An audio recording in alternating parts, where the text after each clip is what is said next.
Socio fantasy మూవీగా వస్తున్న విశ్వంభర కోసం eager గా వెయిట్ చేస్తున్నారు మెగా ఫ్యాన్స్. విజువల్ వండర్ గా తెరకెక్కుతున్న ఈ సినిమాలో గ్రాఫిక్స్ కోసమే భారీ మొత్తంలో ఖర్చు చేశారనే న్యూస్ సినిమాపై అంచనాలను మరింత పెంచేస్తోంది. 150 కోట్ల బడ్జెట్లో విఎఫ్ఎక్స్ కోసం ఎన్ని కోట్లు పెట్టారో తెలుసా? మెగాస్టార్ చిరంజీవి, డైరెక్టర్ వశిష్ఠ కాంబోలో తెరకెక్కుతోన్న మూవీ విశ్వంభర.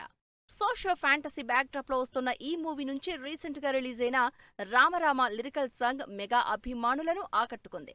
అంతేకాదు సాంగులోని సెట్స్ గురించి ప్రత్యేకంగా చర్చించుకుంటున్నారు ఆడియన్స్. 400 మంది జూనియర్ ఆర్టిస్టులతో 4 భారీ సెట్స్ లో 12 రోజుల పాటు షూట్ చేసిన ఈ సాంగ్ కోసం 6 కోట్లు ఖర్చు చేసినట్లు తెలుస్తోంది.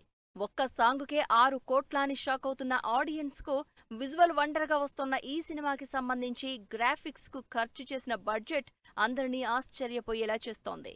విశ్వంభర గ్రాఫిక్స్ కు ఇంపార్టెన్స్ ఉన్న సినిమా. ఈ మూవీలో నెవర్ బిఫోర్ రేంజ్ లో గ్రాఫిక్స్ ఉంటాయని చెప్తూ వచ్చారు డైరెక్టర్ వశిష్ఠ. అయితే ఈ సినిమా టీజర్ లోని గ్రాఫిక్స్ కు ఆడియన్స్ నుంచే కాకుండా ఫ్యాన్స్ నుంచి కూడా మిక్స్డ్ రెస్పాన్స్ వచ్చింది.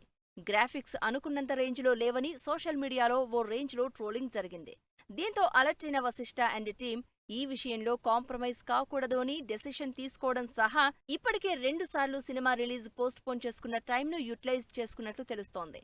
ఈ సినిమాకి సంబంధించి విఎఫ్ఎక్స్ గ్రాఫిక్స్ కోసం ఏకంగా 75 కోట్ల రూపాయలు ఖర్చు చేసినట్లు తెలుస్తోంది. అందుకోసం హాలీవుడ్ టెక్నీషియన్స్ ను రంగంలోకి దింపింది విశ్వంభర టీం. ఏకంగా సినిమా బడ్జెట్ లో సగం మొత్తాన్ని గ్రాఫిక్స్ కోసమే ఖర్చు చేస్తున్నారు యూవీ నిర్మాతలు.